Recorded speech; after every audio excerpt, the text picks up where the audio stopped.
n'ait pas de doute que l'espace de coworking, il est rentable. Sauf qu'il faut être sûr de sa localisation. C'est intéressant là. Donc on t'écoute à bord. Qu'est-ce que ça signifie? Le mood board, c'est des ambiances. Il faut prévoir les normes de passage pour donc les règles incendie, les normes de personnes à mobilité réduite. Peace, ça y est. Moi, je suis fatiguée. Pas de souci. Bienvenue dans Can Talk, le premier média d'éducation financière immobilière où les particuliers apprennent auprès des professionnels de l'immobilier pour éviter de tomber sur les arnaques qu'on voit actuellement sur Internet. Et aujourd'hui, on a le plaisir d'accueillir Manel, architecte d'intérieur depuis plus de 15 ans, qui est notamment spécialisé dans la transformation d'espaces en coworking, mais pas que. Elle va vous expliquer un petit peu son activité en détail tout à l'heure. Mais d'abord, voyons ensemble qu'est-ce que c'est le coworking. Le coworking est un mode de travail flexible et collaboratif qui va permettre à divers professionnels qui viennent de divers horizons de partager des espaces communs et ils vont pouvoir travailler comme ça de manière collaborative, rencontrer des gens, échanger, créer de la synergie ensemble et créer de l'innovation. C'est un marché en France qui représente 1,5 milliard de chiffre d'affaires et en 2024, il a eu 23% de croissance. Le coworking est une activité, un investissement immobilier extrêmement rentable. Voilà la raison pour laquelle aujourd'hui, Manel est présente avec nous pour vous partager tous les secrets du coworking. Manel, bonjour. Bonjour Richard. Merci à toi d'avoir accepté l'invitation. Est-ce que tu peux regarder la caméra, te présenter aux personnes qui nous écoutent, parler un petit peu de toi, quel a été ton parcours qui t'a amené justement à maîtriser le sujet de la transformation d'espace soit en coworking, soit en bureau. Je te laisse vraiment parler de ton activité. Tout d'abord, je te remercie Richard pour l'invitation. Alors Manel, je suis architecte d'intérieur. J'ai ma société qui s'appelle Main, qui est spécialisée dans l'accompagnement du professionnel et des investisseurs de l'immobilier dans leurs aménagements de bureaux et dans leurs projets de coworking. Notre activité centrale, c'est de l'archi d'intérieur et l'aménagement d'intérieur, mais aussi on fait de l'audit immobilier, de l'accompagnement à la recherche de biens et aussi on accompagne dans les travaux seconde œuvre.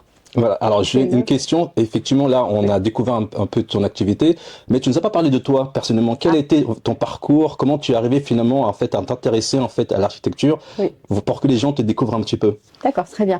Donc moi, j'ai fait mes études en archi d'intérieur, 7 ans d'études en archi d'intérieur. J'ai travaillé dans l'aménagement intérieur, dans les appartements et je me suis finalement spécialisée dans les aménagements de bureaux. J'aime beaucoup ça, c'est ma passion. C'est pour ça que je suis ma passion.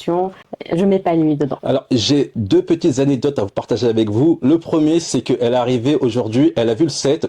Elle a fait non, là, les gars, c'est pas comme ça, on va modifier 2-3 choses pour vous dire à quel point elle est hyper précise dans ce qu'elle fait. Et la seconde anecdote que je voudrais partager avec vous, c'est la manière en fait qu'on s'est rencontrés il y a quelques mois. On s'est rencontrés lors d'un événement organisé à Station F par les équipes de Zaveniel. C'était un concours qui était organisé pour intégrer Station F. Et je me souviens en fait ce jour-là, on était dans une pièce, il y avait 400 personnes, toutes les places assises elles étaient prises, les gens étaient debout, voilà, on était vraiment un peu saturés. Et à un moment donné, je vois une porte qui s'ouvre et là je vois une femme extrêmement déterminée qui rentre, son bébé dans la main droite, sa poussette dans la main gauche, l'ordinateur travaille sur ses épaules et là tout le monde a regardé cette scène de manière admirative. Je sais pas si tu te souviens, mais à ce moment-là, ce que j'ai fait, c'est que je me suis levé tout de suite et j'ai laissé s'asseoir et puis elle a pu suivre en fait ces journées de conférence. Donc je sais pas si tu te rappelles de cette scène-là. Ah oui, je me rappelle très bien et je te remercie pour la place assise. Quand on aime quelque chose, voilà, il faut qu'on y aille, on va y aller à fond.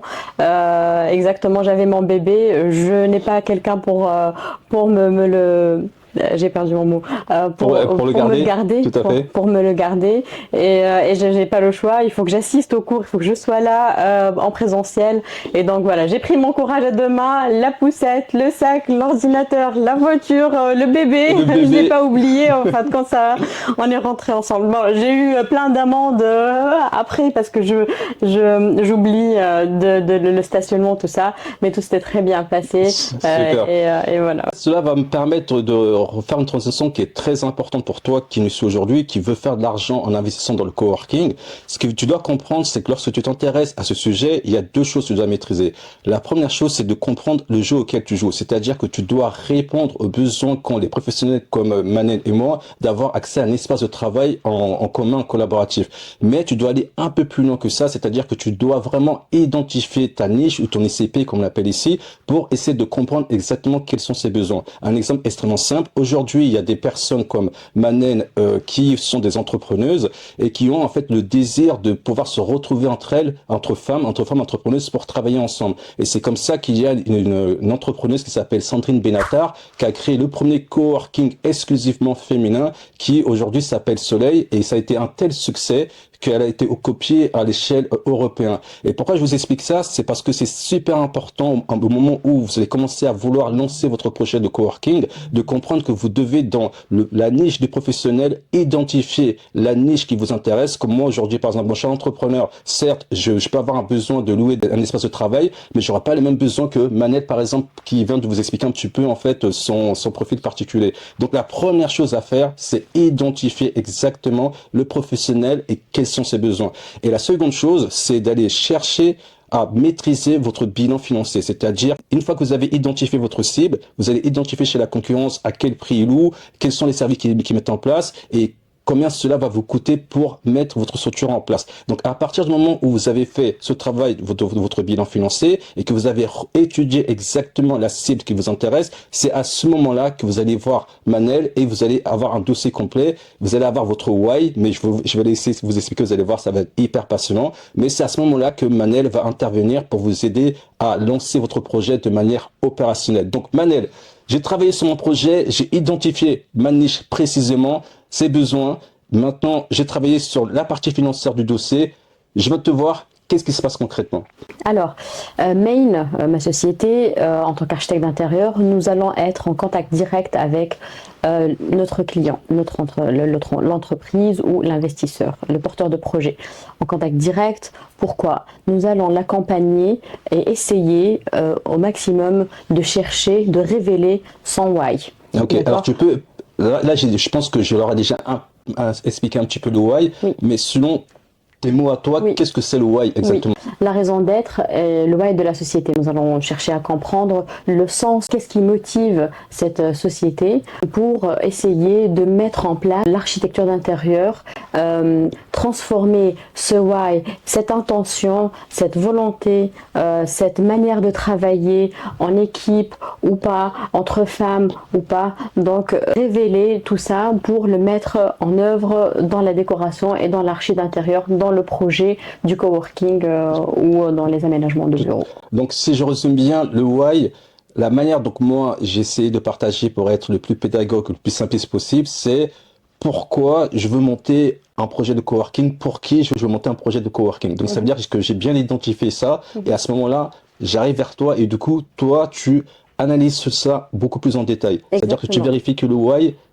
est cohérent par rapport à ce qu'il veut faire pour pouvoir après aller sur les autres étapes qui arrivent après. Nous, comment on va transformer ça? On va donc écouter le client et on va le transformer en décoration, en archi d'intérieur, en tangible, si tu veux, en couleur, en matière, en manière de travailler, les espaces dont il a besoin, des espaces plutôt fermés ou des open space, des espaces de travail en collaboratif, en brainstorming, donc on va créer des espaces qui ont du sens. Ok, tu as identifié maintenant le why du porteur du projet du coworking, c'est-à-dire la raison pour laquelle vous souhaitez lancer votre projet, c'est-à-dire à qui vous vous adressez. Par exemple, le profil de Manen, peut-être que ça peut vous intéresser de lancer un coworking qui va permettre peut-être de recevoir des moments avec qui ont en fait ce bagage de pouvoir avoir des bébés, peu importe. Mais l'idée, c'est que vous avez identifié exactement la cible du professionnel qui vous intéresse.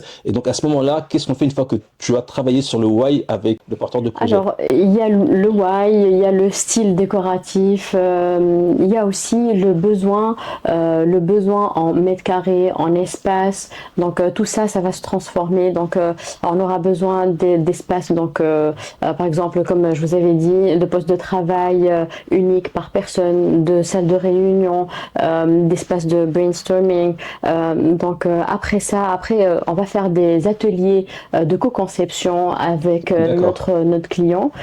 Cet atelier-là, il va nous permettre de choisir ensemble les ambiances, choisir ensemble les matériaux qu'on va mettre en œuvre. D'accord. Oui. Donc une fois que vous avez fait cette étape-là, après, l'étape qui va arriver par la suite, ça va être quelle étape exactement? Alors, ça va être l'étape de l'avant-projet. D'accord.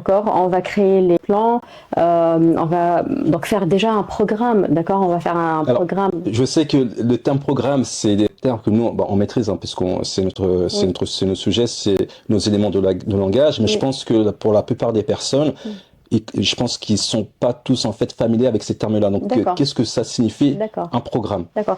Il y a programme, il y a zoning, macro-zoning et micro-zoning. Je pousse encore les termes parce que c'est pas évident, mais j'explique. Le programme, c'est tel nombre de salles fermées, tel nombre de box téléphoniques. On aura tel nombre de salles de réunion. La cafette, elle aura combien de mètres carrés? Tout ça, c'est le programme sur notre plan. On va faire des micro-zoning et macro-zoning on va commencer par les macro-zoning, d'accord, pour dire tout ça, c'est des espaces de réunion. Donc, on a un ratio en mètres carrés par rapport à la surface totale. On aura, par exemple, 60 mètres carrés de postes de travail ouverts, d'espaces de travail ouverts. On aura 30% par exemple de salles de réunion. On aura 20% des espaces de cafétéria, des espaces de brainstorming et tout ça.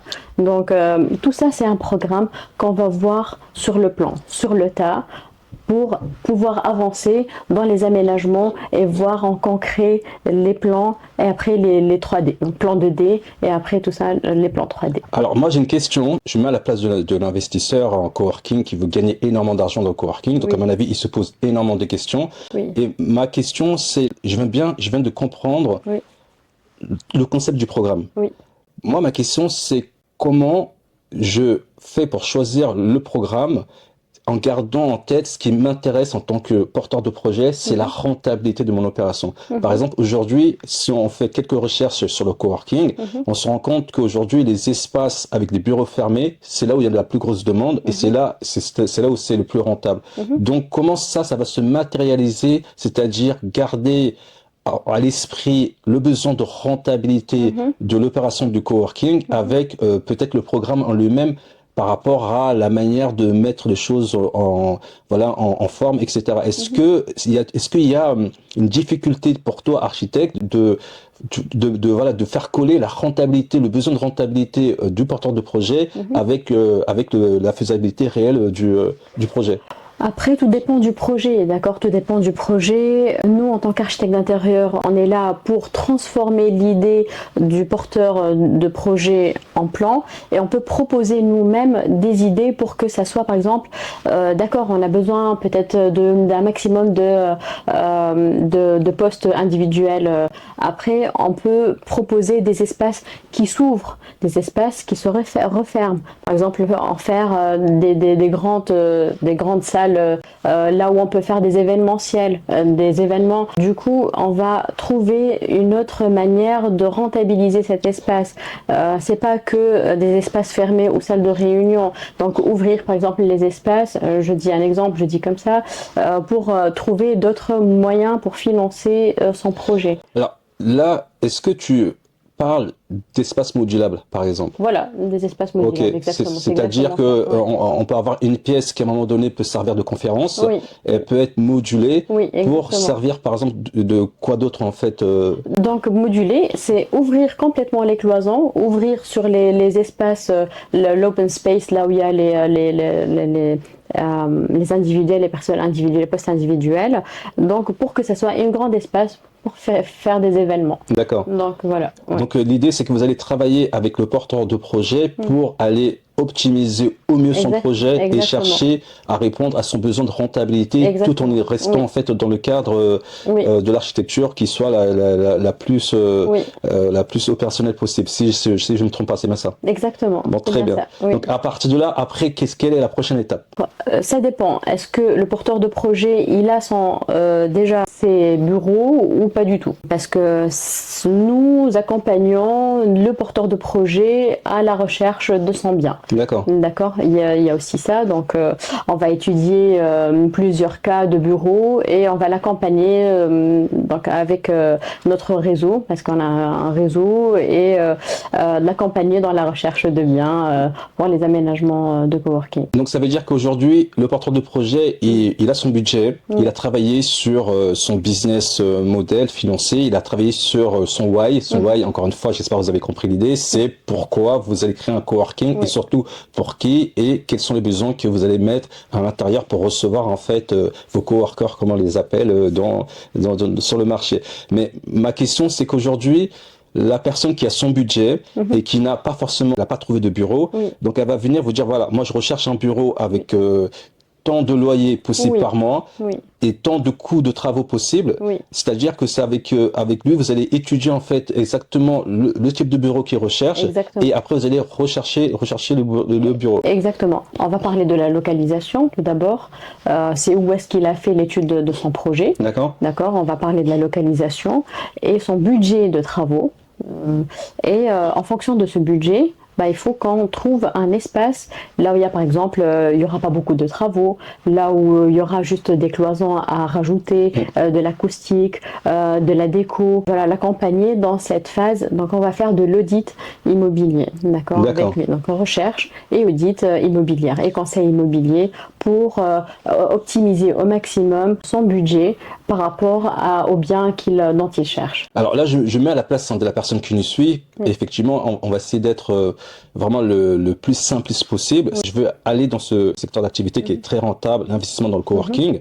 J'ai travaillé sur mon étude de marché, sur mon bilan financier. Maintenant, comment je fais concrètement pour estimer le coût des travaux en fait?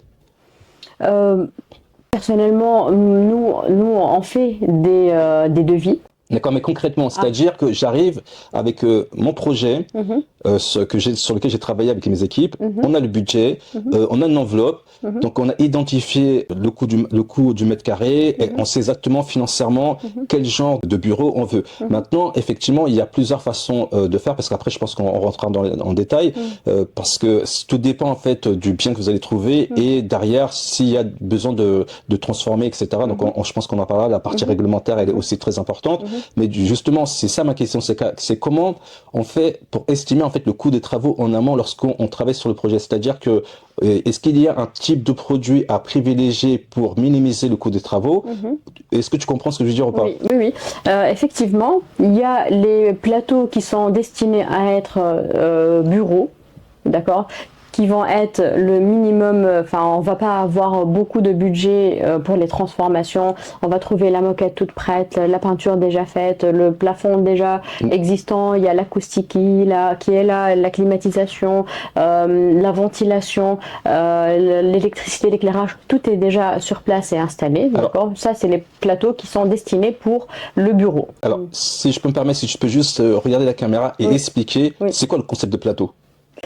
Concept de plateau de bureau, on aura des plateaux de bureau qui vont être prêts à être aménagés. D'accord, prête à être aménagée. On aura la moquette prête, la peinture, l'électricité, le plafond tout prêt, l'éclairage adapté aux espaces de bureau. On aura à l'adapter, donc cloisonner et décloisonner donc selon les besoins. D'accord. D'accord. Par contre, il y a un autre cas là où, par exemple, il y a quelqu'un qui a un appartement ou qui va louer un appartement parce qu'il a un emplacement spécifique. Je veux de cet emplacement un espace de coworking parce qu'il n'y en a pas. Il n'y a pas dans ce coin-là un espace de coworking. D'accord, là c'est intéressant là. Donc on t'écoute avec attention. Donc comment ça se passe dans ces cas-là? D'accord. Pour transformer un appartement, donc c'est un usage d'habitation, un plateau de bureau, c'est pas aussi évident que ça. Il faut donc vérifier plusieurs points. Donc il faut vérifier le règlement de copropriété, si la copropriété elle autorise ou pas donc l'usage de cet espace en bureau. Il faut demander l'autorisation de changement d'usage à la mairie. Il y a donc aussi vérifier les règles de PLU, le plan local d'urbanisme. Il faut prévoir aussi la mise aux normes des règles de sécurité, tout ce qui est PMR, les normes PMR, parce que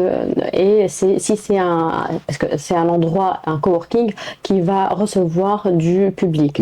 Il faut prévoir les règles de l'ERP, les règles d'un espace qui reçoit du public rapport. Excuse-moi de te couper, est-ce que tu peux juste regarder la caméra et expliquer, lorsqu'on veut lancer un business de coworking et gagner énormément d'argent, il faut respecter une norme qui est extrêmement importante. Je pense que Manen va vous en parler. Quelle est cette règle? Oui, il faut respecter les règles de l'ERP. ERP, ça veut dire espace recevant du public. Il y a des règles qui sont très strictes à respecter, notamment les règles de l'incendie. D'accord, il faut vérifier tout ce qui est climatisation, tout ce qui est ventilation. Il faut prévoir les normes de passage pour donc les règles incendie, les normes aussi pour les personnes à mobilité réduite. Tout ça, c'est à prendre en considération pour aménager un espace d'habitation en espace de coworking. Tout à fait. Et est-ce qu'il y a une autorité qui fait autorité, si je peux me permettre, mais qui va justement venir vérifier après transformation de ce bien en coworking qu'on respecte bien les normes ERP1? ERP ou ERP, autant pour moi, les normes ERP. Il y a une comité qui vient s'occuper justement de vérifier les normes ERP. Donc ça s'appelle Commission consultative départementale de sécurité et d'accessibilité. CCDSA. C'est lent. Mais voilà. Donc on peut pas faire ce qu'on veut, quoi. On est vraiment surveillé. Oui, on est vraiment surveillé. C'est très important. C'est un espace qui reçoit du public. Il faut que tout le monde aussi puisse y accéder. Mobilité à personnes réduites, les poussettes, bébés, tout ça. Donc quand on n'a pas, par exemple, d'ascenseur, il faut en créer un. D'accord. Si c'est en extérieur, peut-être pas dans un immeuble haussmannien, parisien. Hein. On peut parler d'un immeuble qui peut être on peut changer donc en tout cas les données de l'immeuble pour intégrer ce projet dans l'immeuble. Oui. D'accord. Donc avant de parler de la rentabilité du coworking qui a une rentabilité extraordinaire, vous allez voir, c'est super intéressant.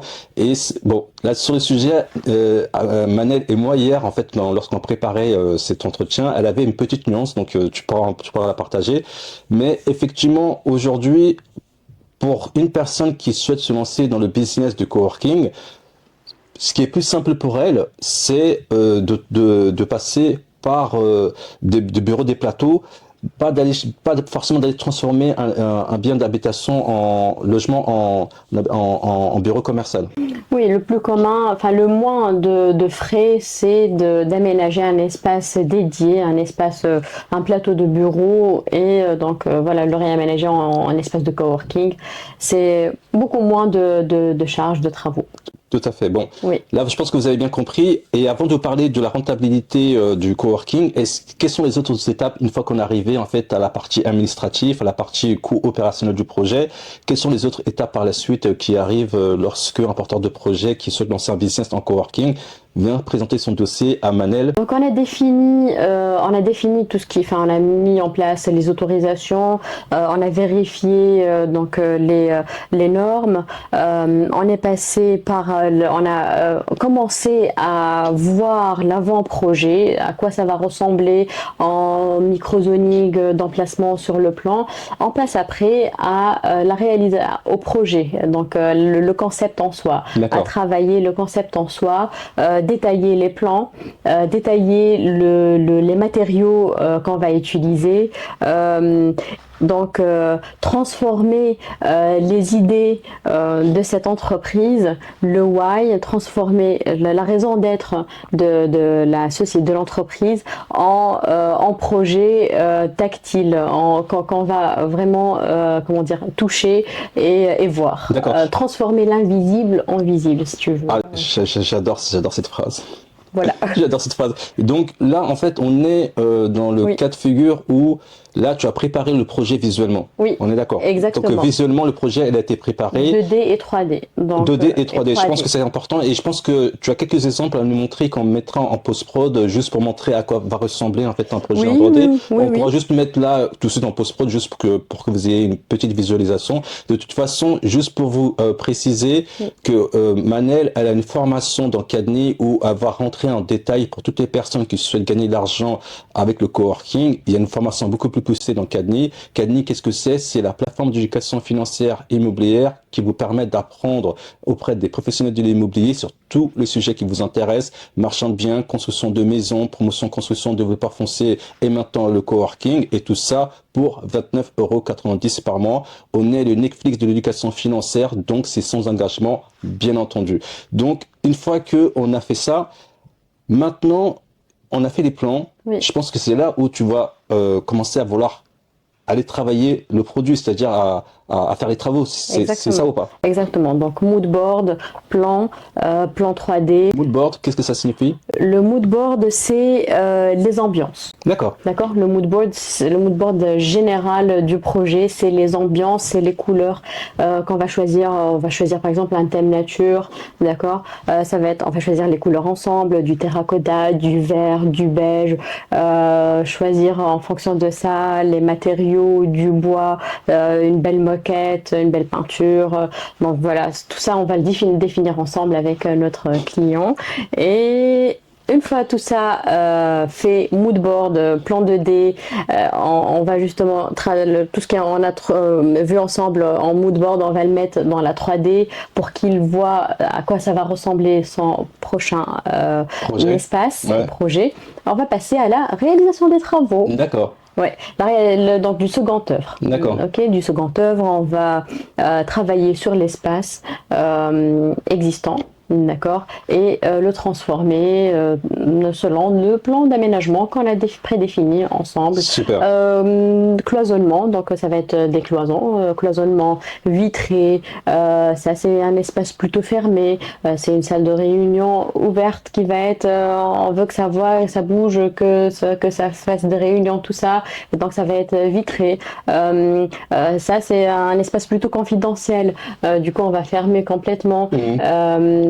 On va donc travailler donc le cloisonnement, la moquette, s'il y a de la moquette à changer ou pas, si on veut introduire de la couleur, si on va introduire des lignes. C'est quoi des lignes? Non, parce que je te disais, je suis extrêmement passionné. En fait, je l'écouterai pendant des heures parce que la manière dont tu parles, oui. en fait, avec tes yeux qui brillent, oui, c'est gentil. Vraiment, on sent que tu es extrêmement passionné. Moi, j'aimerais trop bosser avec toi, quoi. Tu vois, c'est-à-dire demain, j'ai un projet de coworking de bureau. Ah, franchement, si je veux passer des heures avec toi, quoi. Parce que, super. non, mais vraiment, la manière dont tu parles avec tes yeux qui brillent, pour une personne comme moi qui même, je pense qu'il y a mon responsable de production média derrière qui regarde et qui dit oui, il confirme. Puis ça y est, il va faire archi d'intérieur après, là, je crois. Mais c'est vrai que tu es vraiment passionné par ce que tu fais et c'est vraiment super, quoi. Oui, donc quand je dis des lignes, ça peut être des lignes qui vont du plafond, qui descendent vers les murs et qui repassent par la moquette avec une différence de couleur, par exemple. Tu vois ce que je veux dire, pour transformer l'idée, justement, cette idée qu'on a ensemble en réalisation. Donc voilà, c'est ça les lignes. Bon, de toute façon, comment vous expliquer la formation sur l'ancien business en coworking pour gagner énormément d'argent, Manel va vous la présenter sur Cadny. Maintenant, en fait, on va s'arrêter un petit peu quelques instants après pour parler un petit peu aussi de son entreprise. C'est très important aussi qu'elle vous présente ce qu'elle fait au quotidien. Mais là, on va parler d'un sujet qui est très intéressant et qui a amené en fait un petit débat entre Manel et moi. C'est la rentabilité du business en coworking. Aujourd'hui, selon les informations qu'on a sur le marché, ce sont des informations qui sont vérifiables, le business du coworking est extrêmement rentable. Je m'explique. Si vous prenez en fait un bail de location normal, on va dire classique, on estime que vous gagnez 400 € du mètre carré par an. Par contre, le coworking, vous allez gagner en moyenne entre 600 et 800 euros du mètre carré par an. Attention, tout de même, il y a quelques bémols à prendre en considération. Il faut que votre coworking soit rempli à hauteur de 75%. C'est-à-dire que pour que ce soit rentable, il faut que le taux d'occupation des coworkers soit de 75%. Maintenant, si on fouille un petit peu pour rentrer dans les chiffres, on va se rendre compte que sur Paris, là où il y a le plus gros marché du coworking, il y a 22% de taux de vacation. Le taux de vacation, ça veut dire le taux de non-remplissage. Donc, par réflexion, ça signifie quoi? Ça signifie que les entreprises de coworking qui gagnent énormément d'argent sur Paris ont un taux de remplissage de 78%. Ça veut dire qu'ils sont juste au-dessus de ce qu'il faut pour être rentable. Donc, c'est un business qui est extrêmement rentable, certes, mais cela demande tout de même un équilibre pour pouvoir justement avoir cette rentabilité. Et dernièrement, effectivement, lorsque je partageais ça avec Manel, elle me disait, bon, c'est à nuancer. Donc, c'est quoi ton propos par rapport à, en fait, au business de coworking et le business de bureau classique, par rapport à la rentabilité? D'accord, je n'ai pas de doute que l'espace de coworking, il est rentable. Sauf que il faut être sûr de sa localisation, il faut être astucieux, il faut faire des événements, il faut faire que cet espace-là il soit un espace aussi d'événementiel. Il faut que l'équipe qui y bosse, elle soit active Okay. et qui va chercher à travailler pour faire bouger ce coworking, pour justement qu'il y ait du monde, et qu'ils reviennent. D'accord. Donc voilà, enfin, Donc, c'est ça ma. ouais, c'est donc ça en fait, ta nuance c'était oui, mais il faut travailler pour aller chercher la rentabilité. Exactement. Ok. Il faut travailler pour aller chercher la rentabilité. Donc, comme je vous l'avais dit, dans l'événementiel, Ok. dans les personnes qui travaillent, dans la localisation. Enfin, on va pas ouvrir un coworking là où il y a 100 mètres à côté. Bon, enfin, on peut. Néanmoins, enfin, il faut que ça soit une idée originale. Il faut qu'il soit différent, de l'espace qui est à côté. Donc, Et là, on revient au why.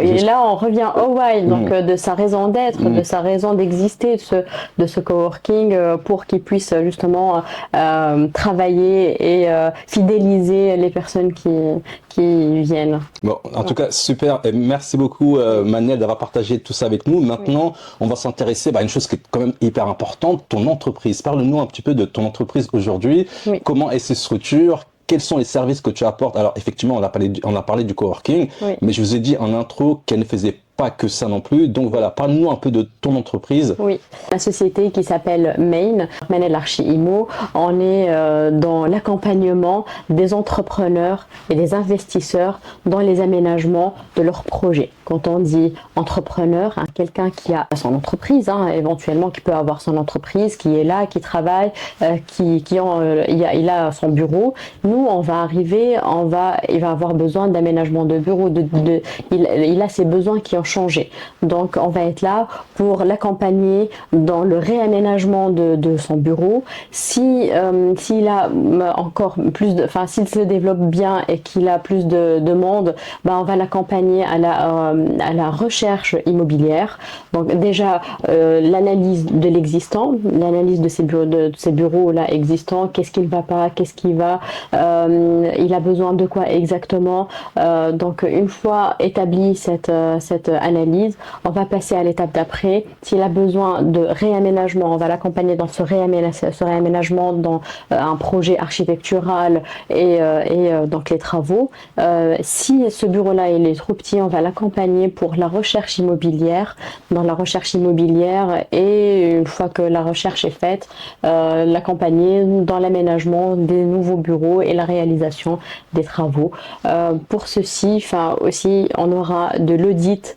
On va faire plusieurs scénarios de son projet par rapport aux biens qu'on a en vue. Voilà, par rapport aux personnes qui sont dans son entreprise. Donc pour me contacter, je suis sur LinkedIn déjà, Manel Rachdi. Je suis sur Instagram, Manel Archi Immo, et donc par mail. J'ai mon site internet qui est en train de se réaliser. Ça c'est une superbe étape. Du coup, vous allez voir mes projets qui ont été réalisés. Super. Et voilà. On a hâte, on a hâte. Et en tout cas, merci d'avoir été la première invitée de Cand Talk, le média d'éducation financière immobilière qui permet aux particuliers d'apprendre directement auprès des professionnels de l'immobilier Yes. pour éviter de tomber sur les arnaques sur Internet. Et nous, on se revoit la semaine prochaine. À très bientôt. Très Au revoir, bien. Manen. Merci beaucoup. Au revoir, à bientôt. Prise par rapport à peace, peace, peace. Ça y est, ça y est. Ok. Moi, je suis fatiguée.